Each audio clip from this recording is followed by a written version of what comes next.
Second paragraph পুনৰ চোৱা। অনন্তৰং অয়ং মুম্বাই স্থিতি মাৰাঠা উচ্চ বিদ্যালয়ে পুনঃ এলপেষ্টন উচ্চ বিদ্যালয়ে পঠন সপ্তধিকম নৱদশ শততমে খ্ৰীষ্টাব্দে মেট্ৰিক পৰীক্ষাং প্ৰথম শ্ৰেণীম উত্তীৰ্ণৱান। তাৰ পাছত তেওঁ মুম্বাইত থকা মাৰাঠা উচ্চ বিদ্যালয়ত পুনৰ এলপেষ্টন উচ্চ বিদ্যালয়ত পঢ়ি 1907 চনৰ মেট্ৰিক পৰীক্ষাত প্ৰথম শ্ৰেণীত উত্তীৰ্ণ হৈছিল। মাৰাঠী ভাষায়া সুপ্ৰসিদ্ধ লেখক কৈলুস্কৰ মহোদয় ভীমৰাওস্য প্ৰতিভয়া বহু প্ৰভাৱিত আছিল। মাৰাঠী ভাষাৰ সুপ্ৰসিদ্ধ লেখক কৈলুস্কৰ মহোদয়ে ভীমৰাও প্ৰতিভাত বহু পৰিমাণে প্ৰভাৱিত আছিল। ভীমৰাও যি প্ৰতিভা সেয়া মাৰাঠী লেখক কৈলুস্কৰ দেৱে মোহিত হৈছিল। গচ্ছতাকালেন ভীমৰাও আম্বেদকাৰ দ্বাদশাধিকম নৱদশ শততমে খ্ৰীষ্টাব্দে স্নাতক পৰীক্ষামপি প্ৰথম শ্ৰেণীম উত্তীৰ্ণং কৃতৱান। গচ্ছতাকালেন সময় পাৰ হোৱাত সময় যোৱাত ভীমৰাও আম্বেদকাৰে দ্বাদশাধিকম নৱদশ শততমে খ্ৰীষ্টাব্দে 1912 চনত স্নাতক পৰীক্ষামপি স্নাতক পৰীক্ষাটো প্ৰথম শ্ৰেণীম উত্তীৰ্ণং কৃতৱান প্ৰথম শ্ৰেণীত উত্তীৰ্ণ হৈছিল। এইখিনিৰ পৰাহে আজি আৰম্ভ হ'ব। ভীমৰাও আম্বেদকাৰস্য প্ৰতিভয়া প্ৰভাৱিত ভূত্বা বৰোদা নৰেশ উচ্চ শিক্ষা নিমিত্তং তাং ত্ৰয়োদশ অধিকং নৱদশ শততমে খ্ৰীষ্টাব্দে শাসকীয় সাহায্যং দত্ত্বা আমেৰিকা দেশং প্ৰেষিতৱান। তত্ৰ পঞ্চদশ অধিকম নৱদশ শততমে খ্ৰীষ্টাব্দে কলম্বিয়া বিশ্ববিদ্যালয়তঃ স্নাতকোত্তৰ পৰীক্ষাম উত্তীৰ্ণ কৃতৱান।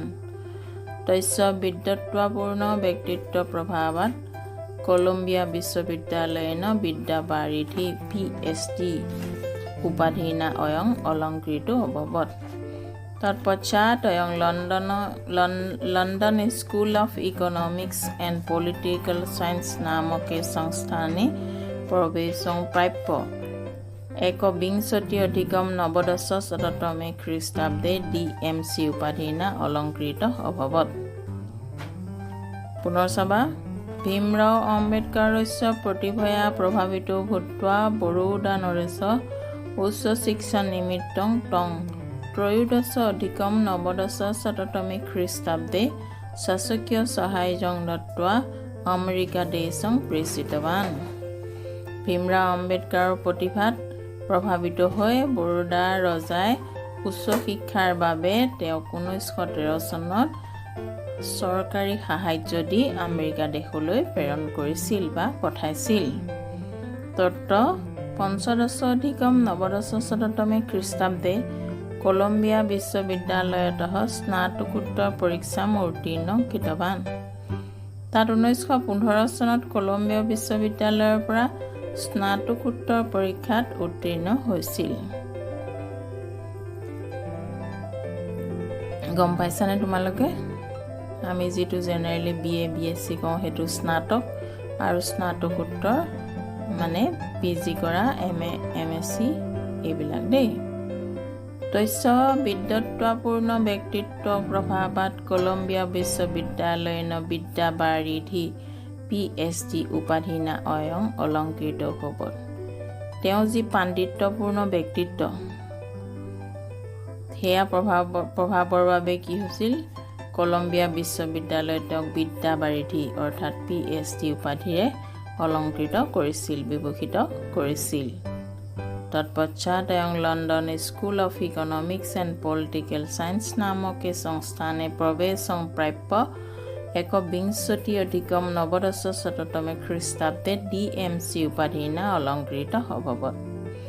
তাৰ পাছত London school of economics and political science এই নামৰ সংস্থানত প্ৰৱেশ লাভ কৰি 1921 চনত তেওঁ DMC উপাধিৰে বিভূষিত হৈছিল।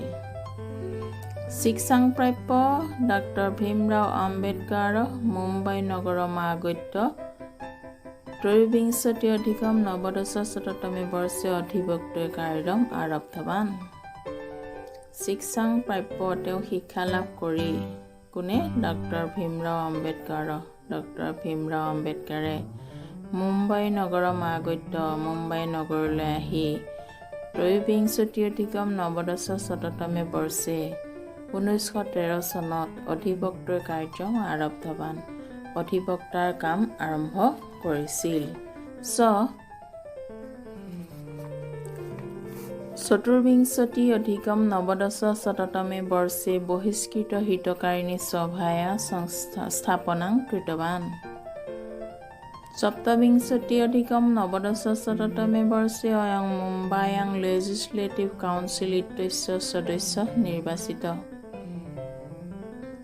31 অধিকম নৱদশ শততমে বৰ্ষে মহাত্মা গান্ধী বয়েন সহ লণ্ডন মধ্যে আয়োজিত গোল মেজ কনফাৰেন্স ইত্যাখ্য সভায়াংশ ভাগং গৃহীতৱান।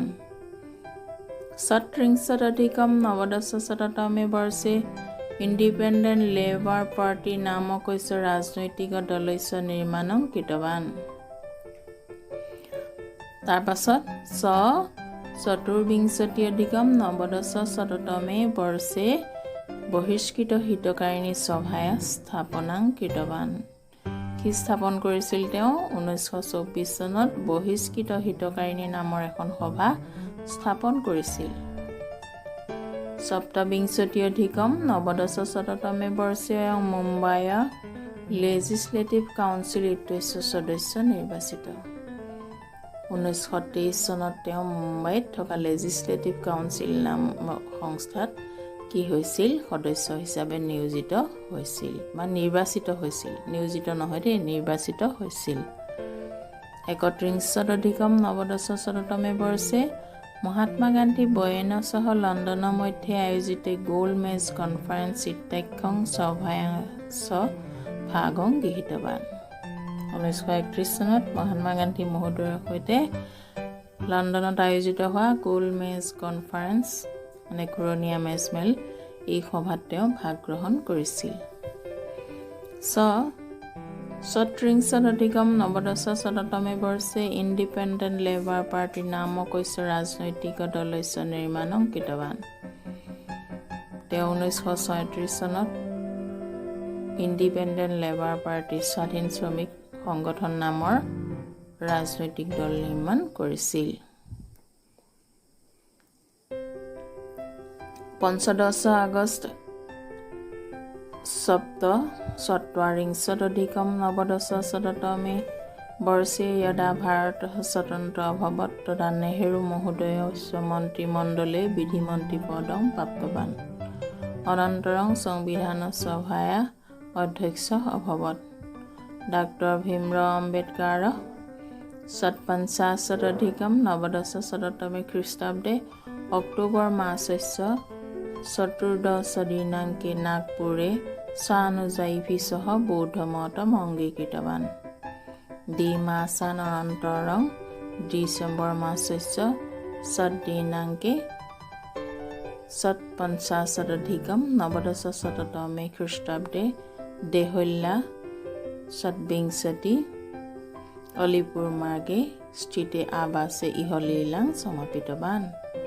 নাগপুৰে যস্মিন স্থানে অনুযায়ীভিঃ বৌদ্ধ মতং স্বীকৃতৱান তৎস্থানম অধুনা দীক্ষাভূমি নামাখ্যাত অস্তি। ডক্টৰ ভীম আম্বেদকাৰ অদ্যাপি সৰ্বেষাং শ্ৰদ্ধাপাত্ৰম। পুনৰ চাবা 15 আগষ্ট চত্বাৰিংশদধিকম নৱদশ শততমে বৰ্ষে যদা ভাৰত স্বতন্ত্ৰ অভৱত তদা নেহেৰু মহোদয়স্য মন্ত্ৰীমণ্ডলে বিধিমন্ত্ৰী পদং প্ৰাপ্তৱান।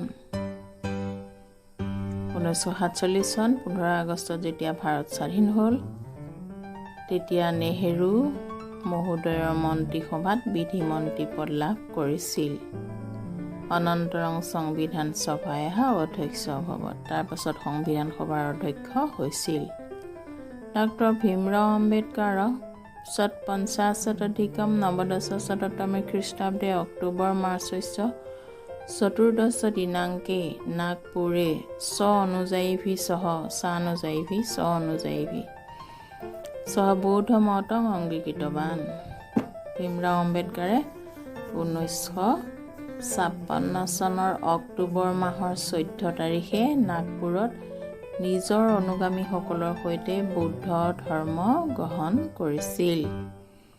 দ্বিমাসাদনন্তৰং ডিচেম্বৰ মাসস্য দিনাঙ্কে 50-অধিকম নৱদশশততমে খ্ৰীষ্টাব্দে দেহল্যা 20 আলিপুৰে স্থিতে আৱাসেই হলিলাং সমাপিতবান।